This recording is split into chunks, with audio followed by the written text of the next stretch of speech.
అందాము బైబిల్ పఠింపశ్రేష్టంగా అందాము బైబిల్ అనుదినం పఠించిన ప్రేమ తోడ నడుపును ఓ పఠింపశ్రేష్టంగా అందాము బైబిల్.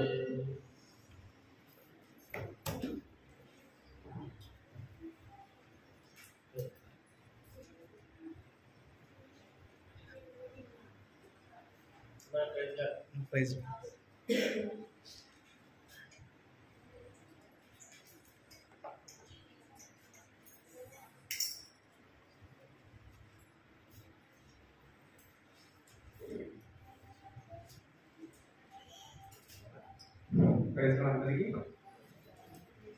అందరికి మీకే చెప్తున్నా, బయట చెప్తున్నా, మనం మీకే చెప్తున్నా. ప్రైజ్ అందరూ బాగున్నదా? గుర్తుపట్టేదా?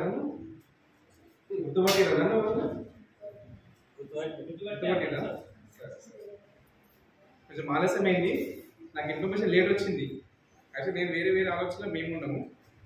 అనుకోకుండా అన్న పొద్దున ఫోన్ చేసి మా అన్న ఇక్కడ వెళ్ళాలంట పొద్దున చేశాను నాకు కాల్. సో దాన్ని బట్టి కొంచెం ఆలస్యమైంది రెడీ కావడానికి.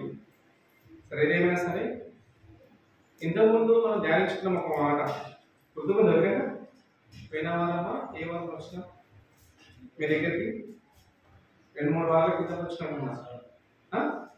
ఏ విషయం చెప్తే నేను గుర్తుందా? ఒకసారి గుర్తు చేయండి. గుర్తుకుంది ఎవరికైనా? కనీసం వాక్యం అవసరం లేదు, ఏ బాగా చెప్పినా, దేని కోసం చెప్పినా, ఏ అంశం పైన చెప్పినా, ఎస్ సంఘాల గురించి చెప్పినాం. ఎస్ కరెక్ట్ అక్క. ఇంకా ఇంకేమైనా గుర్తుకొస్తే చెప్పండి. గుర్తొస్తుందా? సరే ఓకే, మంచిది, పర్వాలేదు. సరే ఓకే. ఈ వారం కూడా కొన్ని ఎక్కువ సమయం తీసుకోను, ఆలస్యమైంది కాబట్టి 11-12 అవుతుంది. 20 నిమిషాలు ఆరాధన ముగిన తర్వాత ప్రార్థన గడుపుతాము. సరే మంచిది. నేటి భాగంగా కీర్తన గ్రంథం 37వ అధ్యాయం 24వ వచనం. కీర్తన 37:24 వచనం చదవండి. చదవండి, చదివి సాయం చేయండి. యెహోవా అతని చెయ్యి పట్టుకొని ఉన్నాడు గనుక అతడు నేలను పడినను లేవలేకపోయినాడు. మరొకసారి చదవండి మంచిగా. యెహోవా అతని చెయ్యి పట్టుకొని ఉన్నాడు గనుక అతడు నేలను పడినను లేవలేకపోయినాడు.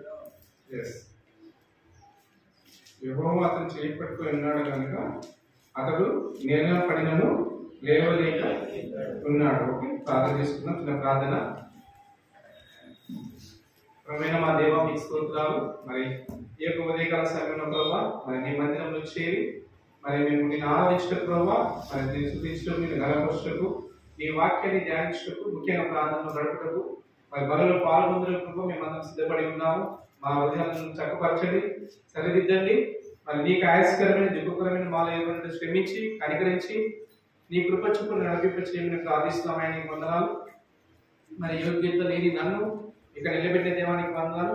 నర్సాపూర్ నుంచి మరి ఆయన హత్తులు నడిపించిన దేవానికి స్తోత్రాలు. నా ప్రాణం కూడా నడిపించినాం, ఏ ప్రమాదకరం కూడా కాపాడిన దేవానికి వందనాలు. ముఖ్యంగా సంఘస్థులు కూడా క్షేమంగా నడిపించినాం. మరి మీ దాసుడు అనుకునే పరిస్థితుల్లో మరి పరిచయం నిమిత్తమే వేరే స్థలానికి వెళ్ళినాడు.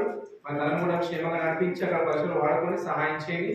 మరి ముఖ్యంగా అతన్ని నేను ఈ సమయంలో బోధిస్తున్నాను. నేను కాదు ప్రభు, నీవే బోధించు. జ్ఞానం లేని వాళ్ళని, అజ్ఞానులను, ఎటువంటి పనికిరాని వాడిని ప్రభు నన్ను నిలబెట్టిన దేవానికి స్తోత్రాలు. మరి ముఖ్యంగా ఈ సమయం ముందు ఈ వాక్యము మరి బోధిస్తున్నప్పుడు ప్రభావ నీ నోటి పురుగు నన్ను వాడుకొని నీ సహాయం దయచేయడం కోరుచున్నామని వందనాలు. మరి ముఖ్యంగా నీ ఆత్మ సంచారం జరిగించండి, నీ ఆత్మ చేత నింపండి మందిరానికి ప్రభావ. మరి వచ్చిన వాళ్ళందరూ కూడా చూపిస్తున్నాం. మరి రావాల్సిన పిల్లలకు క్షేమ నడిపించు. ఈ వాక్యం ద్వారా మమ్మల్ని బలపరచండి. మా బలహీనతలని మేము సరి చేసుకుంటాము. ఈ వాక్యం ద్వారా మా యొక్క మరి ఖాళీ కుండలు నింపి పంపండి ప్రభా. ఈ వారం మీద కోసం దీవెన చేత మాకు నింపమని కోర్చు. మీకే వందనాలు చేస్తూ నీ కుమారుడు మనుష్యుడైన యేసయ్య పేరిట ప్రార్థన పరమ తండ్రి, ఆమేన్. ఆమేన్. మరి అందరికి మంచిది. ప్రైజ్ లో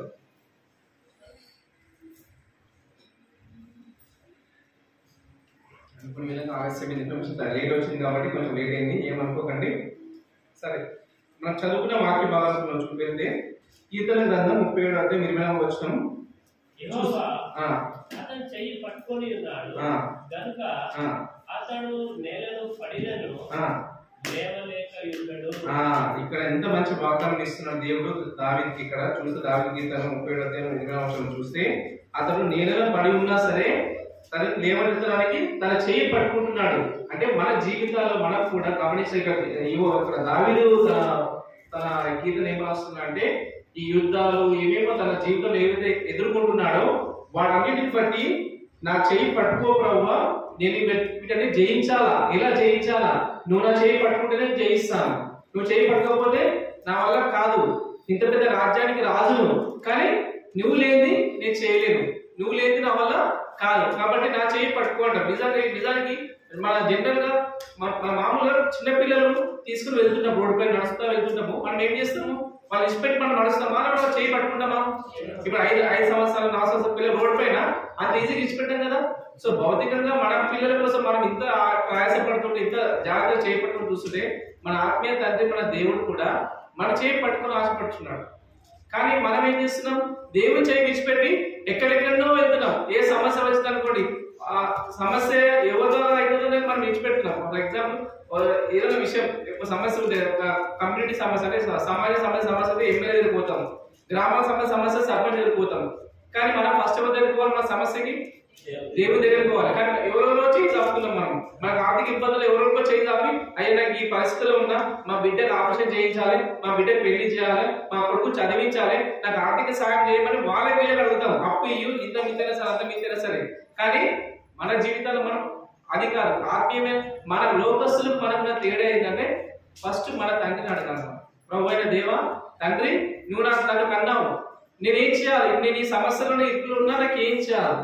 ఏం చేస్తే నా సమస్య తీరుతుందని చెప్పి మనం ప్రభు దగ్గర అడగాలి. కాబట్టి ఖచ్చితంగా ఇక్కడ మనం చూసుకుంటే దావీదు ఇప్పుడు ఏం చేస్తున్నాడు? ఇక్కడ దావీదు ఏమంటున్నాడు? మరొకసారి చదవండి ఆ మాటని. యెహోవా అతని చెయ్యి పట్టుకొని ఉన్నాడు గనుక అతడు నేలను పడినను లేవలేక ఉన్నాడు. యెహోవా ఎవరు చేయి పట్టుకున్నాడు?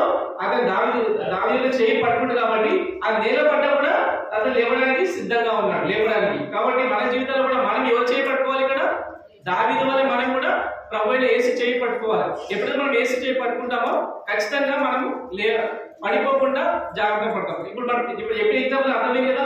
స్టోడపల్లి పిల్లలు తీసుకుని వెళ్తే మనం చేయి పట్టుకుంటే విడిచిపెట్టాం కదా. విడిచిపెడితే ఏమైతుంది? కింద పడ్డాము, కాళ్ళకు దెబ్బ తగలడం, పక్క నుంచి బండి వెళ్ళడం అని జరుగుతుంది. సో మన దేవుడు కూడా మనకు ఏమంటున్నాడు? ఆయన చేయి మనం పట్టుకోవాలి ఫస్ట్. ఆయన మన చేయి ఎప్పుడు పట్టుకుంటాం, మనం కొన్ని సందర్భాలు మర్చిపోతాం. దేవుడు ఎప్పుడు తన కనుచూపు ఎప్పుడు మన పైన ఉంటుంది. కానీ తన కనుచూపు ఇప్పుడు మైండ్ నచ్చే ఇదా నచ్చేది రెండు నడుస్తాయి, ఇది వస్తుంది. హలో,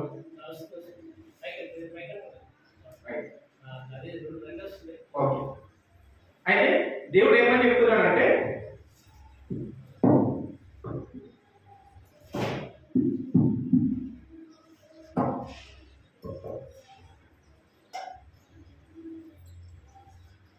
దేవుడు ఏమని చెప్తున్న విషయం ఇక్కడ అంటే గమనించినట్లయితే మనం కూడా మన జీవితాల్లో దేవుని చేయి పట్టుకోవాలి. ఎప్పుడైతే దేవుని చేయి పట్టుకుంటాం, నీ వ్యాపారంలో పడిపోతున్నాం, మీ ఉద్యోగంలో కానీ ఏదైనా సరే, అది ఆరోగ్య సమస్యలు పడిపోయినా, ఏ సమస్యలు పడిపోయినా, దేవుడు ఏమని, లోకం మనల్ని పడిపోతే నవ్వుతుంది, లోకం పడేస్తుంది నవ్వుతుంది, కానీ దేవుడు పడేసి మనం లేపుతాడు మనల్ని. దేవుడు కొన్ని సందర్భాల్లో ఎందుకు సంబంధిస్తారంటే, మనకు ఒక వాక్యం ఉంటుంది, నా అనుమతి లేని నీ జీవితంలో జరగదు. ఒక వాక్యంలో దేవుడు అనుమతి, మనం అంటాం దేవుడు అనుమతి ఉంటేనే అది మనకు, అది మంచి అయినా చెడైనా. సో మన జీవితంలో కూడా మనం ఏం చేయాలి? ఆ చెడు జరిగిన ప్రభావ మనం చేయి పట్టుకుంటున్నాను, నాకు ఈ సమస్య నుంచి విడుదల కలగ చేయి. నువ్వు అనుమతించలేమో, కానీ మనకు అలవాటు ఏముంది? ఇతరుల పైన మనం వేస్తాం, బంధువుల పైన, స్నేహితుల పైన, లేకుంటే మన సమాజం వారి పైన, లేకుంటే సాతాను పైన. అన్ని అయిపోయిన లాస్ట్ ఏమంటాం?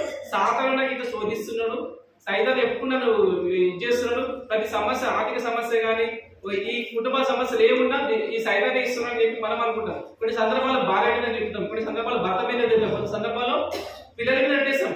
నాకు ఈ టెన్షన్స్ ఎందుకు వస్తున్నాయి? ఈ పిల్లల వల్లనే, ఈ పిల్లలు చేయడం వల్లనే, ఏదో ఎవరి, కానీ మన తప్పుడు ఇంకోళ్ళ పైన ఒక ఇది సైకాలజీలో ఏముంటుంది? దీన్ని విస్థాపనం అంటారు. విస్థాపనం అంటే మన తప్పులను ఇతరుల పైన వేస్తే విస్థాపనం అని అంటారంట. అలా అలా ఉండకుండా మనం ఏం చేయాలి? మన తప్పులను మన సమస్యలు ఏమైనా సరే ప్రభువా నన్ను క్షమించి నీ చేయి పట్టుకో. దేవుడు ఎప్పుడైతే దేవుడి చేయి మనం పట్టుకుంటామో ఖచ్చితంగా మన సమస్యల నుంచి అని బయటపెట్టే దేవుడు, బయట పడేసే దేవుడు. కాబట్టి ఖచ్చితంగా మనం వాళ్ళు పడిపోయినా దేవుడు మనల్ని లేపుతాడు. కాబట్టి ఈ రోజు ఈ దావీదు కీర్తన మనం చూసినట్లయితే మనం కూడా మన జీవితాలు ఖచ్చితంగా ఆయన చేయి పట్టుకొని ముందు సాగి ఖచ్చితంగా ఆయన లేవనెత్తడానికి సిద్ధంగా ఉంటాడు. కొన్ని సమస్యలు వస్తాయి కానీ ఓపిక ఉండదు మనం. ఒకసారి ఏమైందంటే ఇంతలో స్టోరీ చెప్పిన గుర్తుకుందా? మీ కథ గుర్తుకుందా? కథ గుర్తుకుంది కదా? ఏం కథ చెప్పినా? అయిపోయినప్పుడు కథ చెప్పిన ఆ సందర్భంలో కథ చెప్పిన రాజమంత్రి కదా. దాని యొక్క సారాంశం ఏంటంటే అంత మన మంచికే, ఏ జరిగినా మన జీవితంలో మన మంచికే అని కదా. రాజు వేగిపోవడము, జాగ్రత్తలు కోసుకోవడము, ఆయన గుంటలు పడేయడము, వేరే దయ్యాలు ఎత్తుకపోవడం, వాళ్ళను అడవి మనుషులు ఎత్తుకపోవడం, నాకు తెలుసు. గుర్తుకుందా స్టోరీ? రైట్. సో ఇక్కడ కూడా ఇక్కడ ఈ సందర్భానికి సింగే ఒక స్టోరీ ఏంటంటే సమస్య వచ్చినప్పుడు మనకు ఓపిక ఉంటుంది. మనిషికి ఎప్పుడైతే ఓపిక ఉంటుందో ఆ సమస్యకు సొల్యూషన్ ఉండదు. అది నీ వల్ల కాకపోవచ్చు. ఇప్పుడు నువ్వు ఉద్యోగం చేసే ప్రదేశంలో ఒకటి సమస్య వచ్చింది, అది నీ వల్ల అయిందని చెప్పి ఇద్దరు ముగ్గురు చెప్పారు అనుకోండి, నీ వల్లనే అయింది, నీ వల్లనే జరిగిందని అన్నారు అనుకోండి. అప్పుడు మనం ఏం చేస్తాం? కొత్తగా రియాక్ట్ అవుతాం. అయితే ఇలా ఒక ఆఫీస్లో ఏమైంది, ఒక బాస్ కింద ఒక 10 మంది పనిచేస్తున్నారు.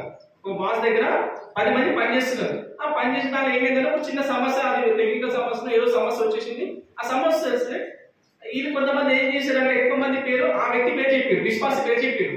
ఆయన ఉన్న 10 మంది 12 మంది ఆఫీస్ లో ఒక దేవుడి కుమారుడు ఒకడే, ఆయన మీద చెప్పేసి అమాయకుడు అని చెప్పేసి ఈయన మళ్ళా నోటి మాట ఇప్పుడు ఈయన అమాయకుడు, బాధ చెప్పి నేను చేసేద్దాము, ఈయన పట్టిద్దామని చెప్పి. అర్థమైందా మీకు స్టోరీ? రైట్. అయితే వీళ్ళు అదే ఆలోచన కలిగి ఉంటారు. ఆలోచన కలిగి ఉన్నప్పుడు ఏమంటారంటే అరే మనం అంతా ఇప్పుడు తప్పు మనదైంది, మనం ఏం చేద్దాము, మనం తప్పించి వాకి చేద్దాము. వాకి చేస్తే బాస్ మనకి ఇస్తాడు, పనిష్మెంట్ ఇస్తాడు, ఏదో ఒకటి చేస్తాడు. కాబట్టి మనం ఏం చేయాలి? వాడి అమ్మాయికి వాడు ఏం చెప్పాడు, వాడు ఏమి అడగడు కూడా. కాబట్టి మనం ఏం చేయాలి? వాడిని ఎత్తేస్తే మన సమస్యను బయటపడతాము. అనవసరం మీ శాలరీ కట్ చేస్తారు, లేకపోతే ఏమైనా చేస్తారు అని చెప్పేసి ఆయన ఏమంటాడు? సరే అని చెప్పి వీళ్ళందరూ ప్లాన్ చేసుకుంటాం. మిగతా వాళ్ళతో ఇప్పుడు ఆఫీస్ లో లేని ఇక్కడ ఎక్కువ మంది చేయి లేకపోతే వాళ్ళదే, అంటే ఎక్కువ మంది ఎత్తి ఇప్పుడు మీరు పంచాయతీలో కూర్చుంటారు, ఎక్కువ మంది ఎత్తి కూర్చొస్తే అదే పంచాయతీ అయిపోతుంది. మామూలు ఊళ్ళలో పంచాయతీ కూర్చుంటే పంచాయతీ సెక్రటరీ కాబట్టి తెలుసా? నేను పంచాయతీ సెక్రటరీ కూర్చుంటాం, పంచాయతీలో కూర్చుంటాము. ఇద్దరు మధ్య ఇద్దరు నిలబెట్టాము, అటుపక్కన నిలబెట్టేసి ఎక్కువ మంది ఎత్తుకు పెద్ద మనసు చేయగలుగుతారో వాళ్ళ న్యాయం అవుతుంది, ఇక్కడ అన్యాయం అవుతుంది. సో ఇక్కడ ఆఫీస్ లో ఏం చేశారంటే ఎక్కువ మంది చేయి చూపించింది మన విశ్వాస పేరు చేయి చూపారు.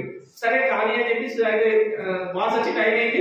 వచ్చిన తర్వాత ఈ తప్పు చేశారు చెప్పి మీటింగ్ పెడతారు. మీటింగ్ ఈ తప్పు చేశారంటే అందరూ లేచి సరే ఈయన అని చెప్పి మన విశ్వాస పేరు తింటారు. ఫర్ ఎగ్జాంపుల్ అబ్రాహం అనుకుందాం, పేరు అంతా ఐడియా లేదు, మామూలు అబ్రాహం పేరు అన్నారు. అబ్రాహం ఏం చేస్తారు, ఇదంతా ఆయన వల్ల ఇదంతా ఆఫీస్ లో అని చెప్పి 10 మందిలో 6 మంది చేయాలి, 6 మంది ఆయనకనే చెప్తారు, మిగతా ఇద్దరు ముగ్గురు చెప్పారు. ఈ సామాజిక మంది చెప్పినట్టు కదా. ఇప్పుడు బాస్ ఏం నమ్ముతాడు? ఈ 4 నమ్ముతాడా, 6 మంది నమ్ముతాడా? 6 మంది నమ్ముతాడు. ఏం చేసినట్టు బాస్ చాలా తిట్టిండు. ఇక నీకు బుద్ధి లేదు, నీకు ఎన్నిసార్లు చెప్తాం, నీకు అది బాగా తిట్టిండు. ఆయన ఒక నోటీస్ ఇచ్చి నీకు ఫైన్ వేస్తుందని ఫైన్ వేసిండు. కానీ ఆయన ఒక మాట కూడా చెప్పలేడు, ఒక మాట సమాధానం చెప్పలేడు. ఆయన తెలుసు ఆఫీస్ ఉన్న 10 మందికి తెలుసు ఈ చేసిన వ్యక్తి ఇంకో పర్సన్ అని.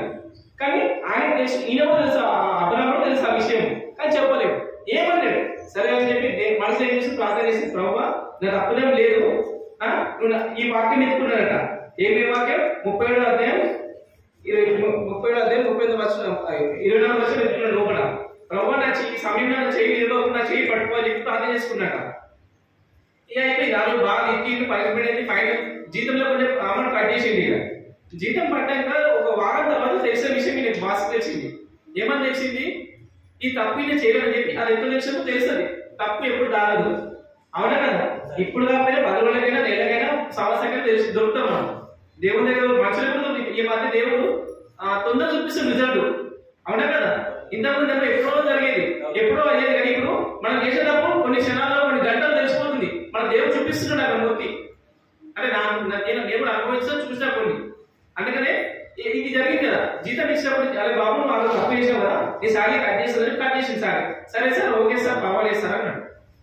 కానీ ఈయన వేసని చెప్పి చేయలేదు, చూపలేదు. కానీ తర్వాత కొన్ని రోజులు ఏం చేసినారంటే కొన్ని రోజులకు జీతం ఇచ్చిన తర్వాత కొన్ని రోజులు వారం రోజులు తెలిసింది.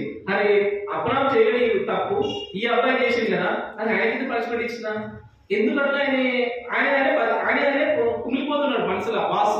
అది ఎందుకు ఇచ్చేసిన అబ్బాయిని అనవసరంగా తిట్టిన ఒక మాట చెప్పలేడు, మరి నేను చేయలేదు చెప్పి ఒక మాట అనేది ఎందుకు ఈ అబ్బాయి అని చెప్పేసి ఇక అని బాధపడుతున్నాడు ఆఫీస్ లో. అయితే ఏం చేశారు, పిలిపించుకుంటాడు అటెండర్ చెప్పి ఆ అబ్రాహం విలువ ఆఫీస్ లో ఇక్కడ నా ఛాంబర్ రమ్మని చెప్పి పిలుస్తారు. పిలిచి కూర్చున్నాక దా బాబు కూర్చోని చెప్పి అబ్రాహం కూర్చో టీ రావుతావు కావే రావుతావు అంటే ఏమవుతుంది సార్ చెప్పండి విషయం ఏం చెప్పండి సార్ అంటాడు. అది మొన్న ఇది జరిగింది తప్పు, మరి నువ్వు చేసినావా ఎవరు చేసారంటే ఏమంటారు ఒక్క మాట చెప్తాడు. ఆ వ్యక్తితో చెప్తాడు కదా ఈ వ్యక్తి చేసిందంటే అవును సార్ ఆ వ్యక్తి చేసిండు, అందుకని ఆ వ్యక్తి చేసిండు సార్ నిజమే సార్ అని అంటాడు. అంటే మరి ఎందుకు చెప్పాలి మీ మాట నాకు ముందు చెప్తే నేను నిన్ను తిట్టకుంటే నీకు నోటీస్ ఇవ్వకుంటే నీ శాలరీ ముందు ఇచ్చినప్పుడు కట్ చేయకుంటే కదా ఎందుకు చెప్పలేమంటే అప్పుడు ఏమంటాడంటే ఇప్పుడు నేను రోడ్డు పోతున్నా సార్ ఒక బురద నా మీద మరక అంటింది, బురద అంటింది నా డ్రెస్ వైట్ షర్ట్ వేసుకోకపోయినా నా మీద బురద చిట్టింది, అప్పుడు తీసుకుంటే ఎక్కువ అవుతుందా తక్కువ అవుతుందా? జర ఆగి ఎండితో తీస్తే పిల్ల వచ్చేస్తుంది. అవునా కదా? అలాగే కదా మన అబ్రహాం చెప్తారు ఏంటంటే బాస్ గారు మీరు అనడంలో తప్పలేదు, నేను కూడా నా దేవుడి వాక్యం చెప్తుంది అని చెప్పి చెప్తాడు. ఆయన సువార్త ఇస్తాడు. అప్పుడు ఇది ఒక ఉదాహరణ చెప్తాడు. బురద చిత్తుతే ఆ బురద అప్పుడప్పుడు తీసుకుంటే డ్రెస్ కలబెట్టు పాడైపోతుంది, దాన్ని ఇంటికి వెళ్ళి ఆవేసుకొని సాయంత్రము ఇట్లా తీసేసి ఇట్లాంటి వెళ్ళిపోతుంది సార్. ఆ బురద పక్క ముద్ద ఇట్లాంటి వెళ్ళిపోతుంది సార్. సాయంత్రం తీసుకొని ఇట్లా వెళ్ళిపోతుంది. అప్పుడు దుద్దుకుంటే ఏమైతుంది, ఖరాబ్ అయిపోతుంది. మీరు ఆ కోపంలో ఉన్నారు, నేను ఎన్ని చెప్పినా మీకు అర్థం కావాలి. అందరూ ఒక దిక్కున్నా నేను ఒక దిక్కున్నా కాబట్టి మీరు తెలుసుకుంటారని చెప్పి నేను నా దేవుడు ప్రార్థన చేసిన సార్. ఇప్పుడు మీకు ఆ దేవుడు ఇప్పుడు మీకు జ్ఞానం ఇచ్చిన సార్ చెప్పి చెప్తారు. అప్పటి నుంచి ఈ బాస్ ఆయన క్లోజ్ ఫ్రెండ్స్ ఇక ఒకటే కాలం రావడం, రోజు పోయి ఇంటిలో తీసుకురావడం తీసుకుపోవడం. అంటే ఇక్కడ దీనిలో మీకు అర్థమైంది ఏంటి, దేవుడు సమస్యలు ఇస్తాడు, కొంచెం ఓపిక పట్టాలి కానీ చేయి విడవద్దు. దేవుడు చేయి అర్థమైందండి మీకు అర్థమైందా? అంటే ఇక్కడ ఏం చేసిన అబ్రాహం ఏం చేసిండు, దేవుని యొక్క సహనంతో పరీక్షించిండు, ఓపికతో ఉన్నాడు. దేవుడు నాకు సమాధానం ఇవ్వకపోతాడా, నన్ను తప్పించకపోతాడా అని చెప్పి సమాధానం ఆయన ఎదురు చూసిండు, ప్రార్థన చేసిండు. మనం కూడా మన జీవితం సమస్య రాగానే రియాక్ట్ కావద్దు, ఇది వచ్చిందని చెప్పి ఒకటేసారి రియాక్ట్ కావద్దు. అర్థమైందా? సో అందుకని మనం కూడా అబ్రాహం ఎలా చేశాడు, మనం కూడా మన సమస్యలు ఇప్పుడు నీకెన్ని ఉన్నాయో నాకు అన్ని ఉన్నాయి, ఏ చెట్టుకి అంత గాలి. మనం అనుకుంటాం చెప్పడం అనుకుంటాం పాస్టర్ ఏ సమస్య గాయనికి ఉన్న సమస్య పెద్ద మన టీవీలో కూడా చూస్తాం, మనం ఇప్పుడు పెద్ద అయ్యగారు చూస్తాము, ఆయనకే ఉన్న సమస్య ఈయనకే సమస్య అని అనుకుంటాం. కానీ ఎవరికి ఉండేస్తా వాళ్ళకి ఉంటేనే బయట చెప్పుకోరు, దేవుని ఎదురే మొరపెట్టుకుంటాం. మనం కూడా మనం ఏం చేయాలా, రవ్వ నేను ఏదో మొరపెట్టుకుంటాం బయట చెప్పుకుంటే అది. కానీ చెప్పడానికి దానికి సందర్భాలు ఉంటాయి, కొన్ని విశ్వాసాలు చెప్పుకుంటే మనకు ధైర్యం ఇస్తారు, మనం ప్రార్థన చేస్తారు. లోకస చెప్తే ఏం చేస్తారు, ఇంకా కించపరుస్తారు, మనం ఇంకా మనం దూషిస్తారు. ఇంకా ఇప్పుడు మన చూడాలి తల పక్కకు పోయి ఏమంటారు అంటారు. లోకం అంటుంది కాబట్టి లోకాన్ని స్నేహించిన వాడు ఎప్పుడు పరలోకాన్ని చేరలేడు. కాబట్టి నా జీవితంలో మనం ఎవరిని స్నేహించాలా, ప్రభువైన యేసుక్రీస్తుని స్నేహించాలా, ఆయననే ఆరాధించాలి. ఎప్పుడైతే నేను దేవుని ఆరాధిస్తామో, దేవుని చేయి పట్టుకొని ఉంటామో అప్పుడు ఖచ్చితంగా మనకు కావాల్సిన దీవెనలు వస్తాయి. కాబట్టి ఇక్కడ ఈ సందర్భంలో ఆ స్టోరీలో చూస్తే అబ్రహాం కూడా దేవుని చేయి విడవలేడు సమస్యలు. కొంతమంది ఏం చేస్తారు సమస్యలు అంటే ప్రభా ఏంటి ప్రభా నేను నమ్ముకున్నా, నీ గుడికి వస్తున్నాం, ఉపవాస ప్రార్థన చేస్తున్నాం, ఇదేంటి ప్రభా ఇవన్నీ నాకు ఎందుకు వస్తాయి? లోకం మంచిగా ఉంటారు కదా, వాళ్ళు మంచి అన్ని రకాల ఉన్నారు. నేను నీ కోసం వచ్చి ప్రతి ఆదివారం వస్తున్నా, ప్రతి గురు గుడికి వస్తున్నా, ఉపవాసాలకు వస్తున్నా, శ్రీల గుడికి వస్తున్నా, అన్ని గుడికి వస్తున్నా, యూత్ పీరియడ్కి వస్తున్నా, కానీ నాకు ఎందుకు ప్రభు ఈ సమస్యలు అంటారు. కానీ దేవుడు అంటే ఏంటంటే లోకులు మనం ఒకటి కాదు, లోకులే మనం. కానీ మనకున్న నిరీక్షణ ఏంటి, ఒక రోజున మనం పరలోక రాజ్యాన్ని వారసున్నాం, ఒక రోజున పరలోక రాజ్యాన్ని మనం కనబడతాము.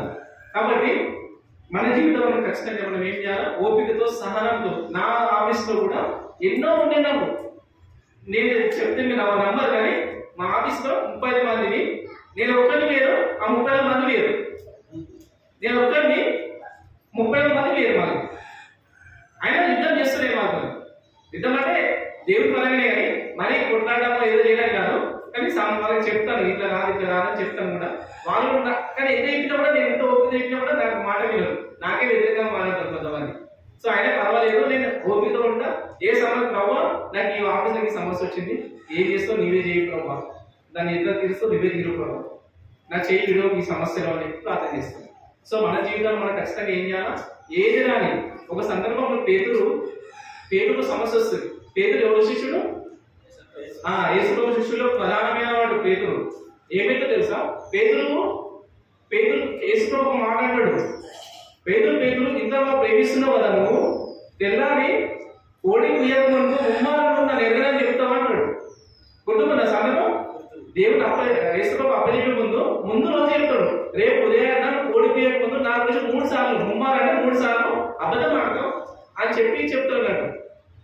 అంటే నేను అబద్ధం ఆడమా, నీ దగ్గర ఇన్ని సంవత్సరాలు పెరిగి నా కుటుంబాన్ని వదిలి ఈయన మాట ఇంత చేసి నేను నీ గురించి ఎందుకు అబద్ధం ఆడతా ప్రభావ ఈయన అనుకుంటాడు. అట్లే ఉండదు అంటాడు. సరే నేను పొద్దున చిన్న పిల్ల అడుగుతుంది, నువ్వు ఆయన శిష్యుల్లో పోలేవు కదా, అవునా కదా, నువ్వు కూడా యేసుప్రభు శిష్యులు యేసుప్రభు అప్పటికి పట్టుకుపోతున్నారు, ఆ బందీపురం తీసుకుపోలేవు, నువ్వు కూడా ఒక అమ్మాయి చిన్న పిల్ల ఆమెతో కూడా అబద్ధం ఆడుతున్నాడు. అంటే ఎంత భయపడుతున్నాడు లోకానికి మనం చూడండి. పేతురు ఎంత భయపడుతున్నాడు, చిన్న పిల్లలు భయపడుతున్నాడు.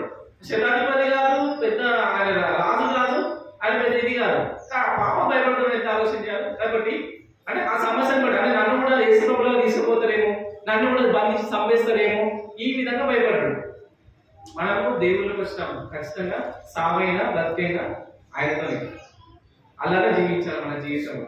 మనం చూడండి, ఉత్తరప్రదేశ్ పైన రాష్ట్రాల్లో చాలా అలగొల జరుగుతున్నాయి. మందిరాలను కాలబెడుతున్నారు, కూల్చేస్తున్నారు, పాస్టర్లను చంపేస్తున్నారు, హతసాక్షి నిలబడుతున్నారు. ప్రవీణ్ పగడాల గారు ఎంత హతసాక్షి అయినా, ప్రవీణ్ పగడాల తెలుసు కదా, చూసారు దాని గురించి. అప్పుడేమో న్యూస్ బాగా చేసేది, ఇప్పుడు ఏం లేదు దాని గురించి. అది కావాలని చేసిన కుట్రని. సరే ఏదేమైనా సరే మనం ఏమైనా కూడా దేవుడికి హతసాక్షిగా ఉండాలి. ఏదైనా సరే చావు తప్ప నిన్ను వెలిసింది, చనిపోయినా ప్రభావ నేను నీ రాజ్యంలో ఉంటాను ప్రభావ అని చెప్పి ఆ నమ్మకం, ఆ దృఢ విశ్వాసం మనకుంటే ఖచ్చితంగా దేవుడు మనల్ని దీవిస్తాడు. ఈ లోకపరంగానే కాదు, పరలోకమే కాదు, లోకపరంగా కూడా మనం దీవిస్తాం. ఎప్పుడైతే మనం విశ్వాసం కలిగి నమ్మకం కలిగి దేవుడిని మనం కొనసాగుతాము. అందుకని ఒక మాట ఉంటుంది, తీస్తారు ఒక మాట, ఒక వాక్యం తీస్తారా, నాకు ఇష్టమైన మాట అది. మార్కు సువార్త 9వ అధ్యాయం 23వ వచనం, నాకు చాలా ఇష్టమైన మాట. మార్కు సువార్త 9:23. అందుకు యేసు నమ్ముట నీ వలనైతే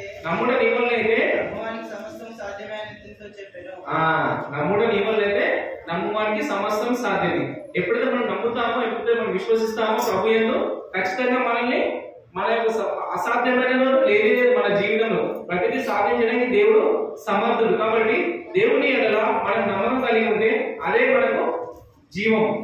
ఖచ్చితంగా మన జీవితంలో మనం ఏం చేయాలి, నమ్మకం మాత్రం ఖచ్చితంగా ఉంచాలి. ప్రభు మీద నమ్మకం ఉంచాలి. మనుషుల పైన కాదు, ఆస్తి పైన కాదు, ఉద్యోగం పైన కాదు, వ్యవసాయం పైన కాదు, ఎకరాల పొలం జాగ్రత్త మీద కాదు. మన నమ్మకం యేసు. ఆయన మీద విశ్వాసం వస్తే ఖచ్చితంగా దేవుడు మన కొంతమంది కూడా వాసన చూసి సంబరపడతారు, కొండలే కలుగుతాయి, కొండలే కరిగేది. ఎప్పుడు ఆస్తి శాశ్వతం కాదు, ఎప్పుడు మనిషి శాశ్వతం కాదు, ఈ ఆస్తి శాశ్వతం ఎట్లయితుంది కదా.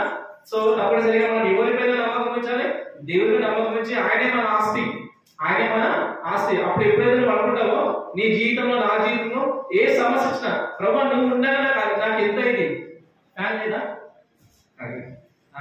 నువ్వు ఉంటే ఎంత ఇది ప్రభా, ఖచ్చితంగా నేను నీతోనే ఉంటా ప్రభా, నీతోనే జీవిస్తాను నమ్మకం కలిగి ఉంటే ఖచ్చితంగా దేవుడు మనతో ఉంటాడు. మన ప్రతి సమస్య నుంచి విడుదల ఇస్తాడు. మన చేయి విడవలేని, మన చేయి పట్టుకుని నడిపించే దేవుడు ఉన్నాడు. కాబట్టి ఆ రోజు దావీదు ఎలా ఉన్నాడో మనతో కూడా అలా ఉన్న ఆశపడుతున్నాడు. కాబట్టి ఖచ్చితంగా నీ నా జీవితంలో దేవుడు చేయి విడవక మనం ముందుకు సాగాలి. కాబట్టి ఇక్కడ ఇంకో మాట ఏం చదువుకున్నాం మనం ఇప్పుడు చివరిగా, మార్కు 9:23 ఏం చదువుకున్నాం, నమ్ముట నీ వలనైతే నమ్మువానికి సమస్తం సాధ్యమే. మనం నమ్మాలి, కేవలం నమ్మితే చాలు, అంతే. నమ్మితే చాలు నీవు పొందుకుంటావు శక్తిని, నమ్మితే చాలు నీవు పొందుకుంటావు శక్తిని. యేసయ్య నామంలో శక్తి ఉన్నదయ్యా, శ్రీ యేసయ్య నామంలో శక్తి ఉన్నదయ్యా. తెలుసా పాట? సో నమ్మకం మాత్రం ఉంచాలి ఖచ్చితంగా. దేవుడు ఆయన మన శక్తి, ఆయన మనకు ఆధారం. సో ఇంకో వచనం చూద్దాం, చివరి వచనం చూసి క్లోజ్ చేసుకుందాం. ఇప్పటివరకు మనం ఏం మాట్లాడుకున్నాం, ఇప్పటివరకు మనం ప్రసంగించినంత చేయి పట్టుకోవడమే, దేవుడు చేయి పట్టుకోవడమే ఉన్నది. ఇంకో మాట కూడా లాస్ట్ చివరిగా దీన్ని కంక్లూడ్ చేసేద్దాం. కీర్తన గ్రంథము 128వ అధ్యాయం 128 కీర్తన 128 2వ వచనం. నిశ్చయంగా నీవు నీ చేతుల కష్టార్జితం అనుభవించదవు. నీవు ధన్యుడవు, నీకు మేలు కలుగు. నిశ్చయంగా మనకు చదవండి. నిశ్చయంగా నీవు నీ చేతుల కష్టార్జితం అనుభవించదవు. నీవు ధన్యుడవు, నీకు మేలు కలుగు. నిశ్చయంగా నీ చేతుల కష్టార్జితంను అనుభవిస్తావు. కాబట్టి ప్రభు యందు మనం ఎప్పుడు నమ్మకం కలిగి ఎవరైతే కష్టే పలి, మనకు సామాన్యం ఉంది, కష్టే పలి. ఎవరైతే కష్టంతో ఉంటారో కష్టం చేసుకుని బతుకుతారో ఖచ్చితంగా దేవుడు వారి ఔషధాలు, వారి అక్కలు, వారి దీవెలు ఖచ్చితంగా ఇస్తారు. కాబట్టి నీ నా జీవితంలో ఖచ్చితంగా దేవుడు చెప్పిన విధంగా నీ కష్టార్జితాన్ని నీవు అనుభవించాలంటే ఖచ్చితంగా ప్రభు యందు మనం ఉండాలి. ప్రభు యందు ఎప్పుడైతే ఉంటామో మన జీవితంలో దేవుడు మనల్ని మనకు ఫలితం ఇవ్వడానికి సిద్ధంగా ఉన్నాడు. ఇంకో వచనం చూద్దాం చివరిగా 100వ అధ్యాయం కీర్తన 100వ అధ్యాయం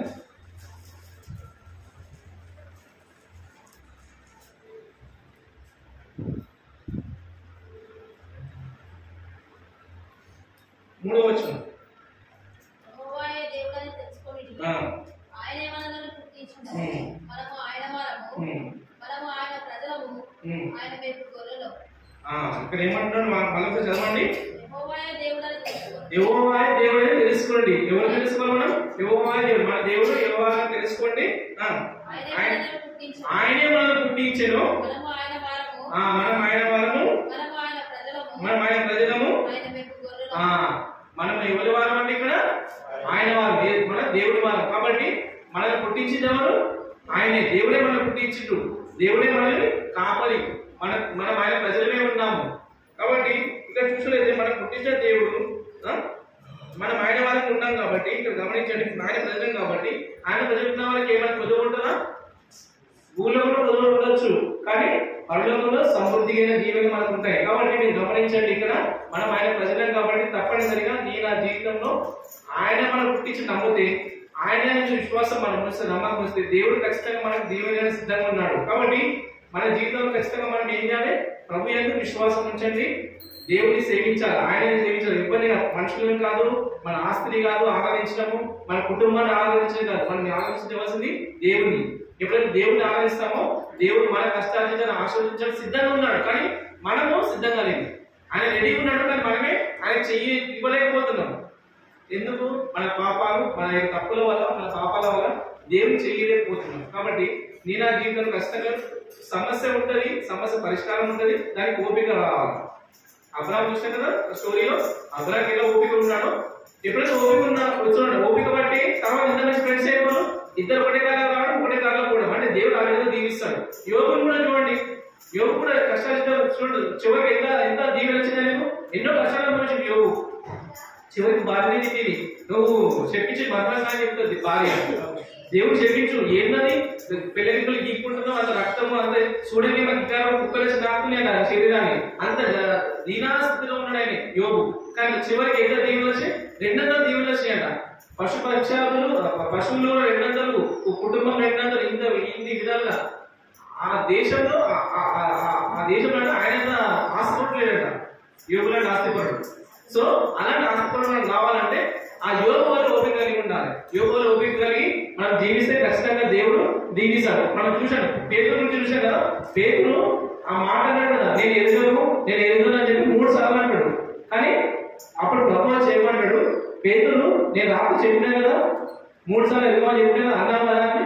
అప్పుడు మనసులో బాధించుకొని అక్కడ చెరువు మన పక్కకు వెళ్ళి హృదయాన్ని కించపరుచు బాధపడుతూ ఏడుస్తుంటాడంట. బాగా ఏడుస్తాడు పేతురు. ఇన్ని సంవత్సరం నేను ప్రభుతో ఉన్నాను, ఒక్క చిన్న అమ్మాయి ఆ మాట కాని మాట నా నోడుతోని ఎందుకు ఇంత నమ్మకం లేకుండా ఉన్నానని బాధపడ్డారు పేతురు. అప్పుడు ప్రభు వచ్చి అన్నాడు, పేతురు నీ యొక్క విశ్వాసం నమ్మకం విడవకు, నువ్వు కొనసాగు, నా గురించి ప్రచురించు. ఒక్క ప్రసంగం ఇస్తే పేతురు మొదటి ప్రసంగం ఇస్తాను ఒకటేసారి 3000 మంది రక్షింపబడ్డారు కదా, అంత శక్తి ఉన్న పేతురు.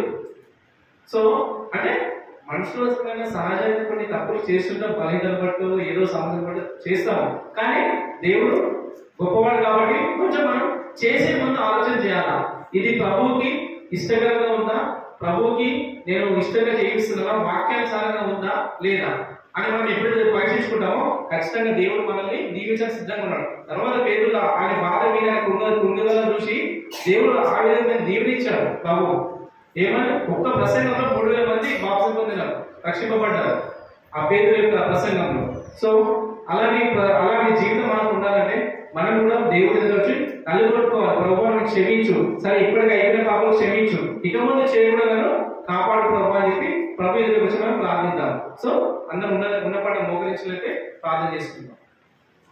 చిన్న ప్రార్థన వాక్యం కోసం ప్రార్థన చేద్దాం. ప్రేరేపింపబడిన వారు స్త్రీల నుంచి ఒకరు, పురుషుల నుంచి ఒకరు ప్రార్థన చేయండి. వాక్యాన్ని బట్టి 2 నిమిషాలు ప్రార్థన చేయండి తక్కువ సమయంలో. స్త్రీల నుంచి ఒకరు, పురుషుల నుంచి ఒకరు.